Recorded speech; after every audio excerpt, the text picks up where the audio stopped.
માળા પાસે ઝાડની ડાળી પર બેઠું હતું.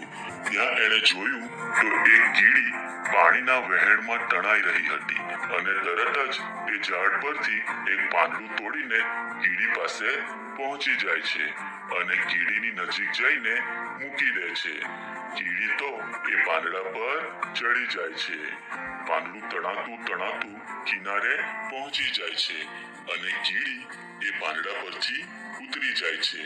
એ કીડી કબૂતર પાસે જાય છે. કીડી કહે, કબૂતર ભાઈ, તમારા આ ઉપકારનો બદલો હું એક દિવસ ચોક્કસ વાળીશ. શિકારી તો કબૂતરને મારવા માટે બાણ ખેંચે છે. કીડીનો ઝટકો લાગતા એનું બાણ હાથથી છૂટી જાય છે. કબૂતરનું ધ્યાન શિકારી તરફ જતા ત્યાંથી ઉડી જાય છે. કબૂતર